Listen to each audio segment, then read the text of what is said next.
You're going to learn to ride this. Okay. Like a horse. See. Oh, yeah.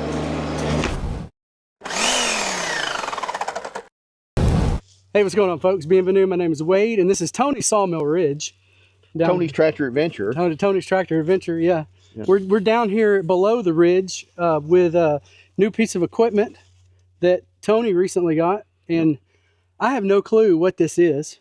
I'm going to teach you, and I want you to know that I have about an hour and a quarter on it, so I'm pretty much an expert at this point. This is kind of going to be a learning experience for both of us, for real. Yeah.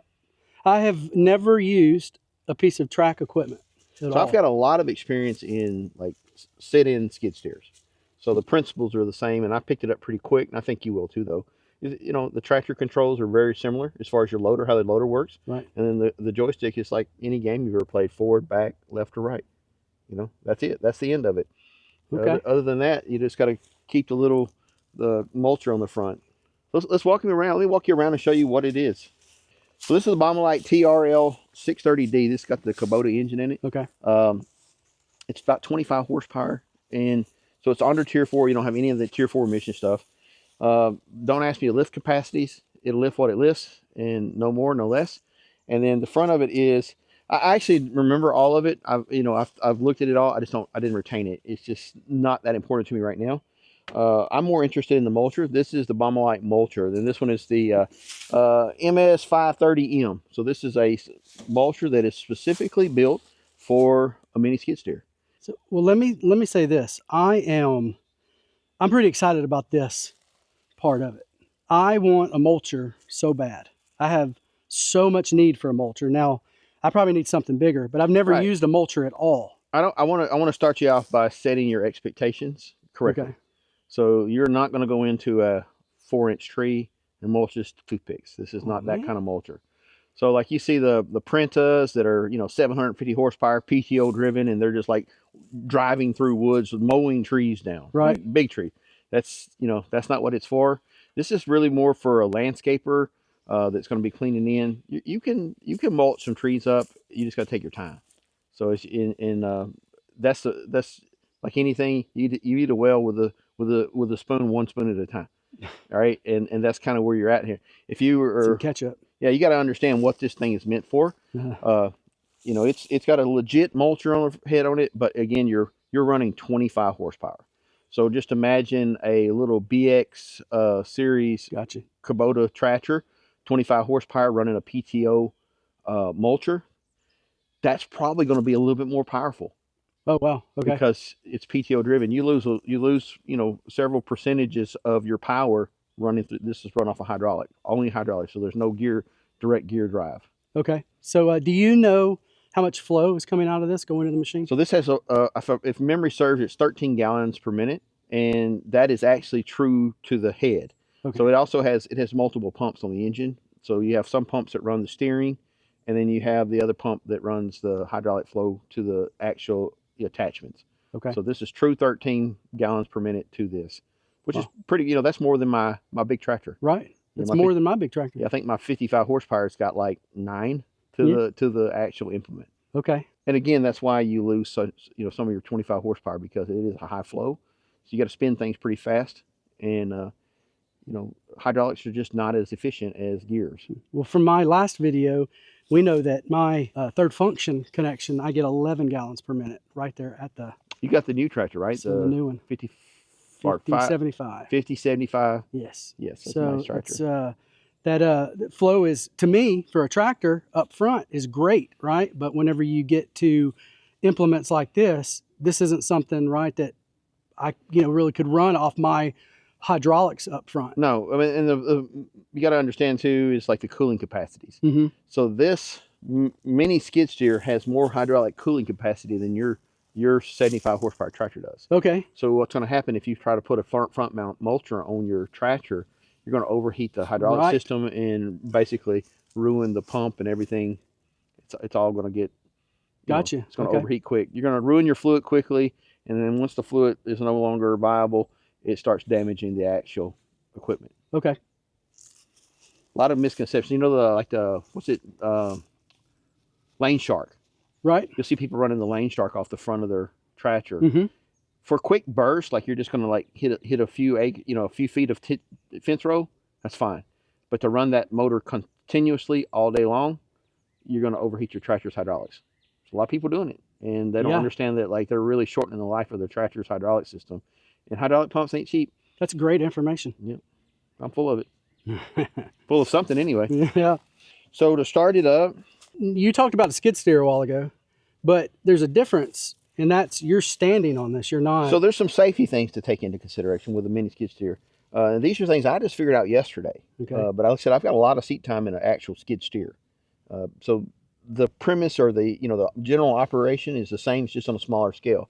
But when you're in a set-in skid steer, you don't have to worry about getting pinched between the machine and you. This is almost 4,000 pounds with a head on it. Right. So if you run up to a tree and the tree's behind you, you can literally pinch yourself in between the tree.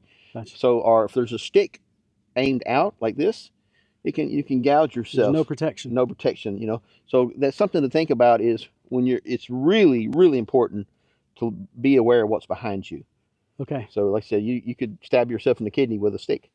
So those are kind of things you got to think about when you're out here in the woods, or anytime you're using. If you're in a warehouse using this thing inside of a warehouse to move stuff around, there's still pieces of stuff sticking out. Right. So you got to keep. You don't have any protection back here.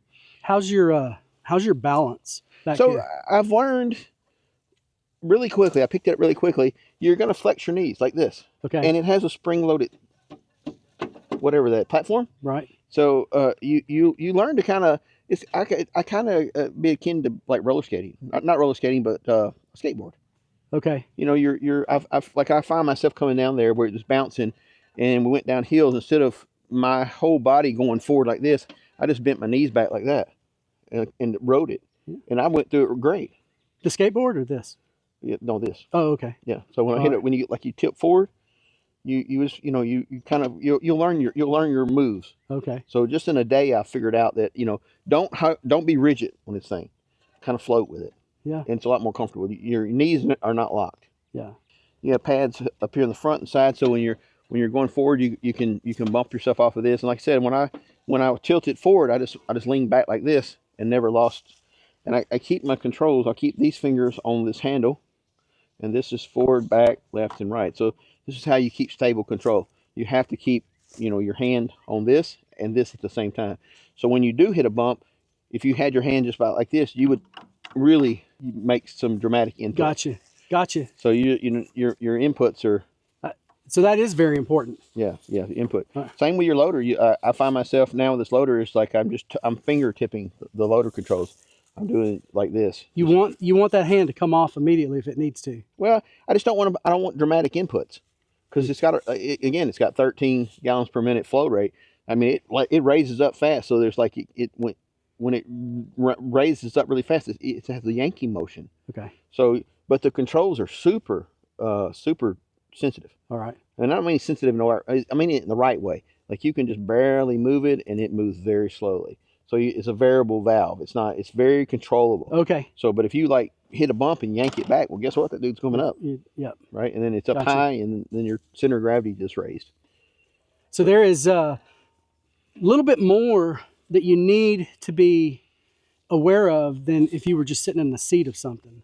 Yeah. You're going to learn to ride this. Okay. Like a horse. Well, now I can neither confirm nor deny that I've ever been on a mechanical bull, but I'm thinking that if you have, You're going to be a step ahead of everybody else. okay, yeah. Yeah, So- same principle. All right, so these are your controls. This is your loader arm back, loader arm forward, curl, dump, same as a tractor. Okay. And then here are your controls for forward motion. And like I said, just having an anchor where you like have your fingers out here and just barely moving it like this, you learn you got that much movement. And like if you're going forward to drive left, you're just going to pull it a little bit left and right like that. So turning is just little inputs. Unless you want to do a zero turn where you just do like that and it'll turn in a circle in its own space. So this is the newest controlled system, and under disregard all the scratches here, this is a demo model. And but parking brakes on, you turn the key to the on position. This computer controls everything for you. You just push the start button right here, and it starts counting down. It'll preheat the engine for you, or the glow plugs, and you're good to go. And then you'll hear a change in the engine when you turn the parking brake off. It somehow engages the hydraulics. And that lets you know. Now, lift that back, the loader arm lifts. You move the joystick here, and it moves. Since we're standing beside it, our camera operator, Tanya, is on it. We're going to not push that button. And then to turn it off, you can push the off button, or if you just turn the switch off, it just shuts off.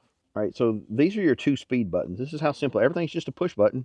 It's got you can cycle through like your screen, and it tells you your hydraulic. I got it right now where it's on rotation. It tells me my hydraulic temperature, my engine temperature, my hours, all that kind of stuff. I've got it, I've got it set up where it just rotates. For speed, you got your rabbit and your turtle. From the farm, most everything like moving around left or right, I just use the turtle. And then also the rabbit is like if you're on a road, so you want to be on a hard surface to do this. You don't, I mean, something reasonable, because it moves on pretty good. I found that turtle is plenty adequate for most applications that I do out here in the woods so far, with my massive 1.5 hours of use. Go ahead and start it up. Okay, so how do you do this again? Jump up there. All right, so now can you see, it's bright out here, so I can't really see this, but can you usually see the countdown on this? Does it give you a it has number? countdown on it. Okay, so. But I really don't look. So park and brake on. Yep. Turn the ignition switch on. All right, and then. Oh, gotcha. Now just push the right bottom button. Can you see the screen? I can. It's pretty bright. It probably would turn it brighter. I just haven't done it. I don't know any. Like I said, I've got an hour of use on it. So it will not move or do anything now until you turn the parking brake off. What if I step off of the platform? It's fine. Okay. You can step off of it right now and it'll continue running. Okay, even if you've got park off? I don't know. Yeah. Oh wait, no, it won't either. So back off, step off. So I heard the parking brake. It's changing. Yeah, see? Okay. So you do have to be on there. Even though the parking brake's off, you have to be standing on that thing for it to move. For it to move. All right, so. All right, so we got those 2 words covered. My turn? Yeah, your turn. All right. Am I dressed appropriate for this? You are dressed appropriate. You told me to wear like some nasty clothes that I could get dirty in. Yeah, so I did. I'm gonna take this jacket off because it's hot though. Yeah, it's already. Last week we were single digits, and this week it's going to be almost 70. That's Tennessee weather for us. Oh, like Tony the Tractor Adventure shirt. I like it. Something I could get, nasty in. Yeah, that's right. So he has the perfect shirt on. Show him the back. Turn around. Let's see the back of the shirt. This is wisdom. If you're going to be dumb, you got to be tough. Yeah. This is it. All right, then. Yeah, parking brake on, ignition on. When it goes through, you got to give it a second to the computer to spin up. Yep. And then click. Then it'll start the countdown and crank up. So it's not an instant on. Right. Yep.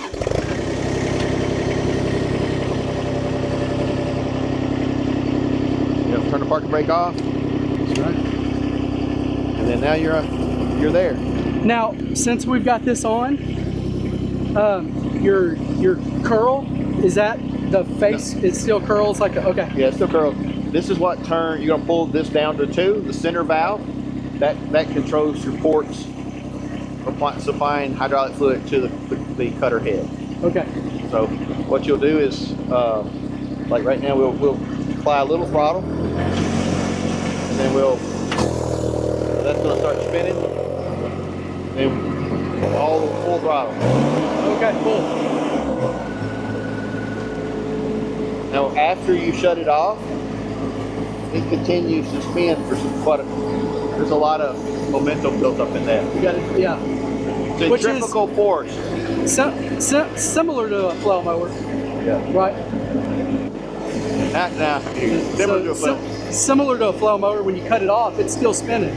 Absolutely. So if you hop out of the tractor and walk around, it can pull you right in. Yeah.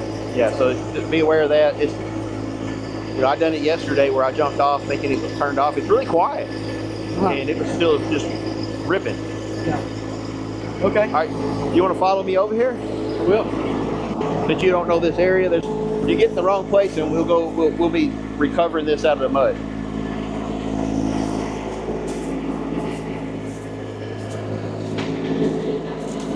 This is all solid. I put gravel right here. Well, that is good and sensitive. I'm trying to think of the correct term for that. It's got solid input. Yeah, learning that little trick I did with having a hand on that bar up front, so you're not doing massive inputs. It took me a minute to figure that out. Well, you're making me not have to go through that. Sure. Yeah. I mean, I told you my 1.5 hours. I'm pretty much an expert now. So we were talking earlier, and you said that the center of gravity is actually pretty low on this. Very low. You can turn anything over. This is very hard. I had it in some pretty steep stuff yesterday, and it was very. I grew confident in it very quickly. So where I'm sitting right now, You're way I above. would You're I would way have above. been, if I was in a tractor, it might not be, like I'm not going to fall, but I would feel it, right? I'd feel a little bit. Yeah. And even standing here right now, I feel comfortable The on center this. of gravity on this is basically down by your feet. Yeah, So that's you're- great. Yeah, I mean, obviously, the higher you raise your mulcher head up, like you could be for safety, go ahead and lower your mulcher head down lower, and that while you're traveling, keep it as low as you can. That way, your center of gravity is lower. Okay. So that's just a safer thing. Okay. So go ahead and cross the what used to be a little road here that got washed out. We had a super storm here last year. This is the bridge to Kazakhstan. Yeah, it's basically just a culvert, and we're gonna have to do something different here. A little bit of mud made it fine. Now, so that tree right there to your left is gonna be our first victim. With the branch hanging down or the Yeah. curled over? I'm cool with all of those being cleared out. Okay. So I think this is a good area to start working. So is it better to start from an end of something and Yes. run Yeah. it? You really don't. Okay. There's tricks to it. Sometimes it's better to run across it so that it doesn't suck it up under. If you come in directly straight into it, it's more likely to pull it and shoot it out the bottom. The bottom of this is solid steel, not like a tractor, so it really don't matter. Okay. But you can be aware of somebody behind you. We got me, you, and Tanya out here, right? Me especially. So I would probably go over there where she's at and come back at it at a slight angle. Okay.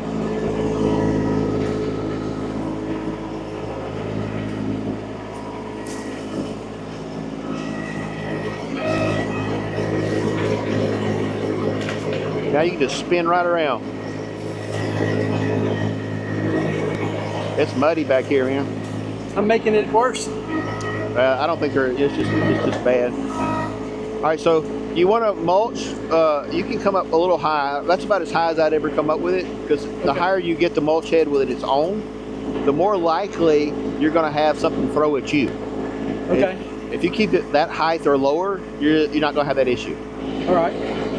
Now, So knock it down right there. okay, question when I started. Do I need to have the throttle all the way down? I pull the throttle about halfway to start it. Okay. With hydraulics, it's not that important because you're not having a gear engagement. Okay. So yesterday I started it full throttle. It soft spooled up. I had no issues. Okay. But Yeah, different than a PTO gear. Yeah, a good practice is half throttle and then rev it up. Okay. I mean, I don't think you're not wrong by doing it that way, but I don't think it really matters on this particular type setup. Okay. All right, you're up. Spin it in there.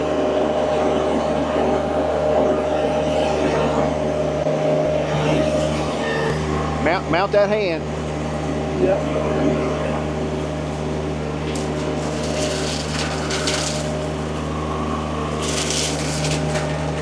You go ahead and raise it up just a little bit more. You'll find that spot, sweet spot.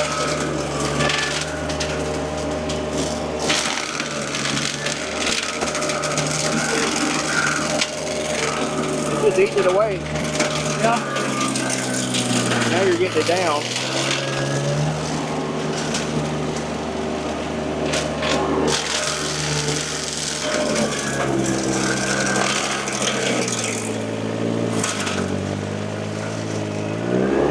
Now, what you're starting to chew up now is quite a bit bigger.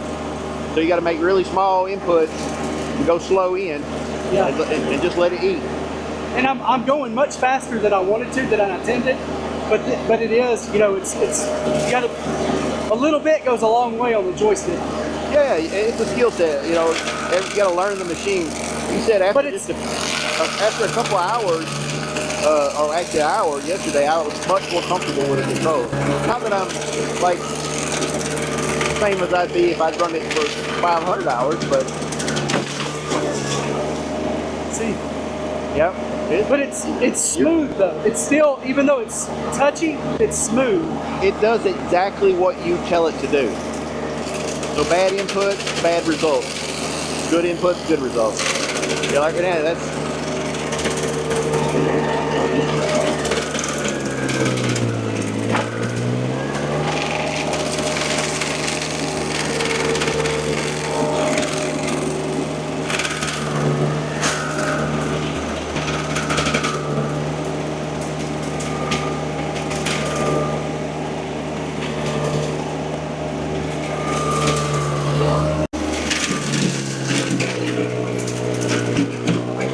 Take it slow, going backwards, a little bit slower than that, because you got some pretty big stuff in there.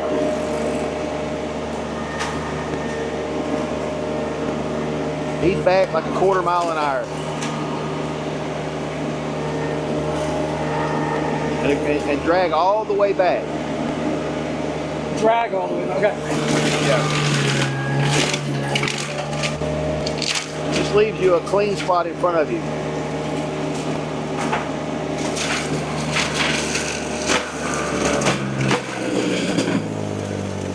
Going a little fast. You got to. When you hear that, you got to back off of it, let it catch up. Now you're good. Go ahead and drag it on back.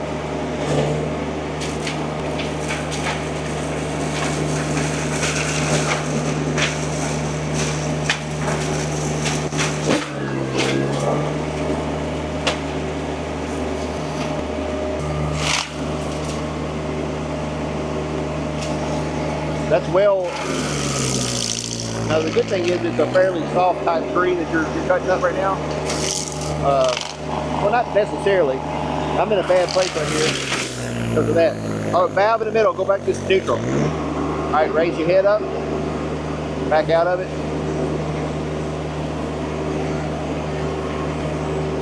Deliberately back out of it. There you go. And what you're going to do now, you've got this brush right here. You've got it tied in with that big stump. It's not going to grind this and that stump at the same time. I got you. You're going to have to work this piece out of your way. Okay. Come on. You got a little puppy. Come on.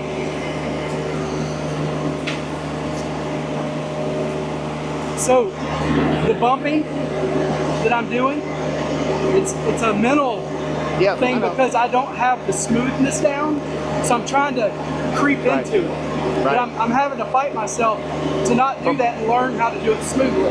Yeah. The controls are that good that, I mean, just the slightest input gets a result. Right.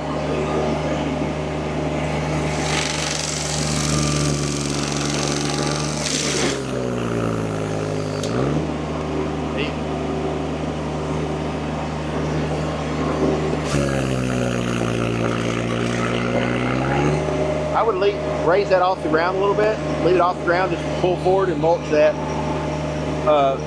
Because right now you're pulling it into the other stump. I got you. So you're trying to mulch two things at once.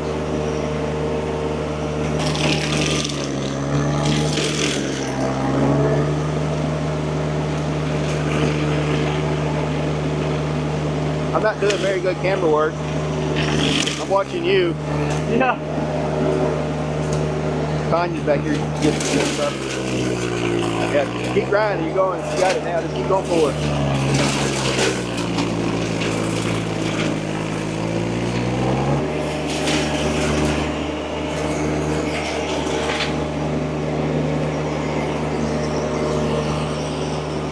So you spin around and come back to this.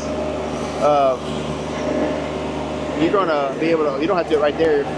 Fine. Well, you're still a good job. Be aware of where you're at.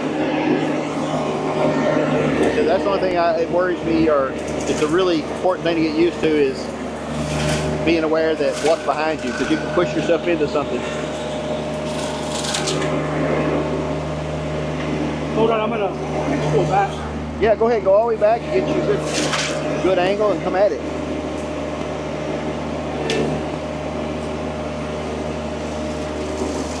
There you go, you're easy.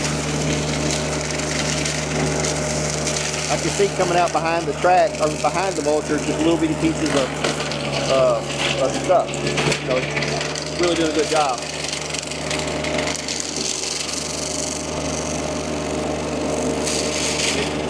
You got your biggest limb pushed on the outside here, so come back and get you a bite.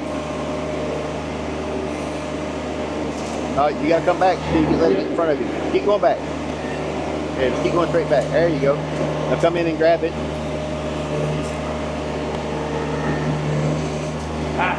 Okay, you're good. It's under there.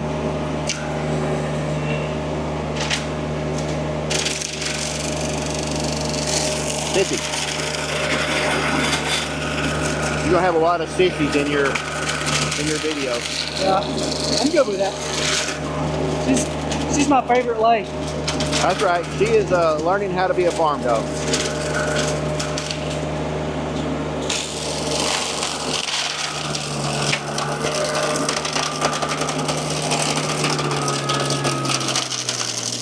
Now drop it down and back out.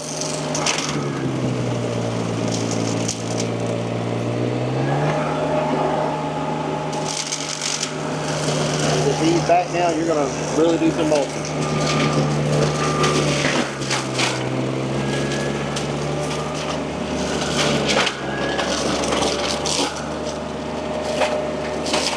Now, something that I'm really noticing here is that even though those blades are spinning that direction, Right? it's chewing stuff out there. I'm not seeming to throw a bunch that way. It's pulling it back. Right. But it's still throwing it all over the place.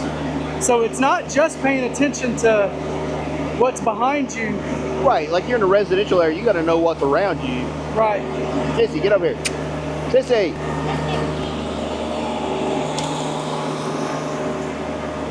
Come here. Come here. So how deep into the ground will this go? If you It really skims the surface. If you're Okay. perfectly flat around, it's just skimming the surface. okay. So my other one will actually do maybe a 1/4 inch, 1/2 inch underground. Okay. And I think it's, you know, if your side shoes sink, then obviously you're going to get into the dirt some. You're going to get a lot more today because it's so wet and soft. You'll probably get further into the ground than you would on a normal dry day. That's a pretty good sized stump right there.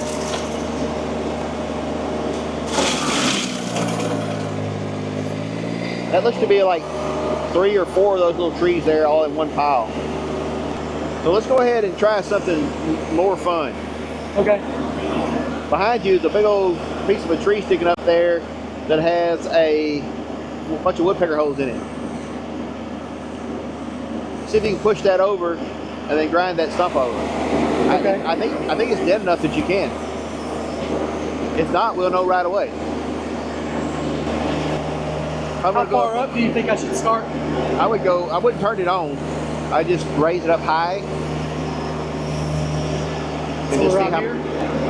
I'd go a little higher. Just see a little. Okay. See. Should I lean it forward since I'm not cutting right now and Yeah, get the the bar pushing on it. See what happens. I think it's just going to come apart. What's going to happen? That's old. Oh yeah. Go down a little bit. Yeah, just go straight in there. I think you'll be fine. A little more solid than I thought it was. It's actually about to take it out of the ground. Go back up. I'll walk you through it. Go back up. A little bit more. There you go. Now go forward. You're going to take the top of it off right now. All right, down. All right, keep on going. Keep on going down. Up, stop. Now go back. Oh my goodness, that's beautiful. Let it spin back up. Don't adjust your height. Just go back in. And we'll drop it a little bit. We'll drop the same thing we were doing earlier. Yeah, that Tennessee inch, not your Louisiana inch. A little bit further. There you go. Keep on going back. All right, it's spinning up. Now just ease into it forward.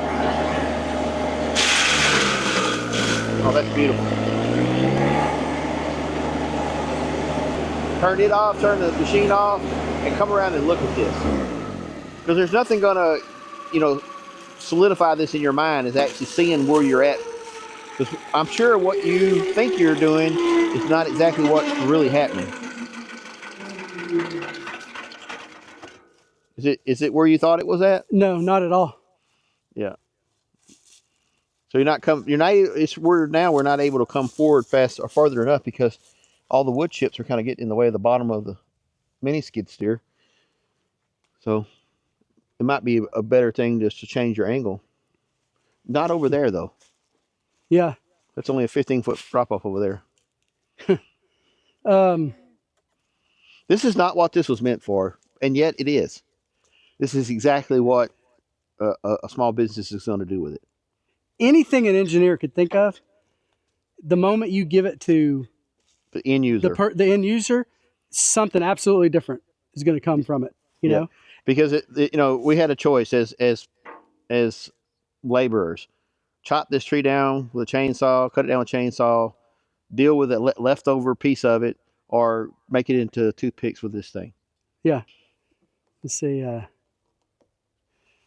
Yeah, so I told him that I was extremely nervous about doing this video because, you don't like to look like a moron in front of people, right? I mean, well, maybe you do. I don't know. Maybe that's your thing, but I don't. And so I was a little nervous about doing this for the first time before I'd ever practiced in front of y'all. So I think you did great.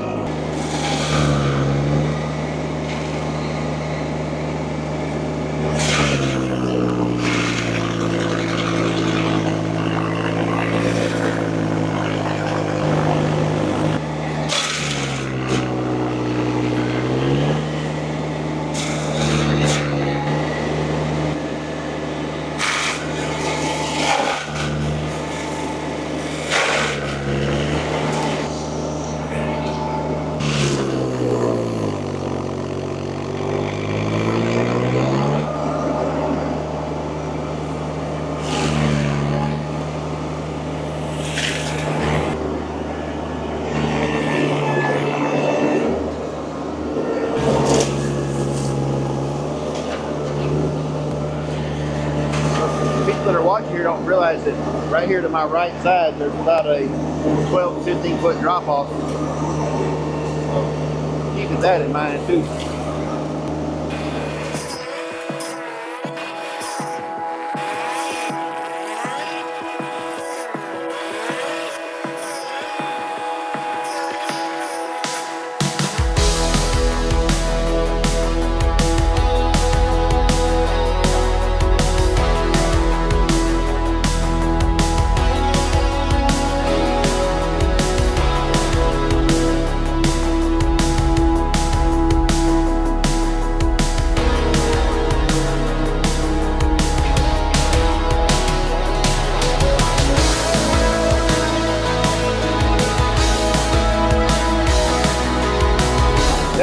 That's the end result right there. still spinning. Yep. I about walked out in front of it. I don't think that's bad at all. Can you use your foot to stop that? Only if you don't want your toes. Oh, okay. If you would like less toes on your feet, then absolutely, by all means. He was being facetious when he said that, guys. So do not try that. No, not at all. So we're out here today. This is your first time on this. You didn't know what to say. We didn't know this was going to be here when we talked about this trip. Mhm. So we got the opportunity to run it. Who do you think this machine is for? I would say number one, it's probably really good for a landscaping company, someone that's got a landscaping business. I think you could do a lot with this that you're not going to be able to with, your standard landscaping equipment.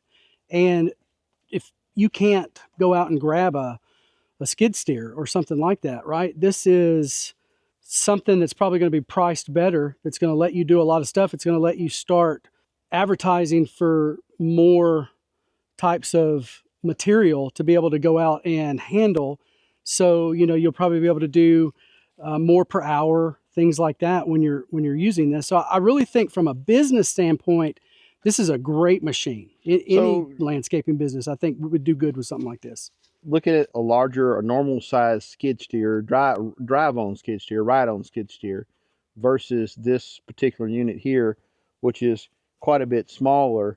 What is going to be the benefit to the size? So this lets you get into, number one, what you're going to need to haul it, right? Right, because it's 4,000. You take this Absolutely. and all of its implements. If you got a rounded off implement, you're probably going to be out 5,000 pounds. Right. So a 1,500 truck, Absolutely. and trailer. You could, a small car hauler, Right. something like that. You're able to do this, right?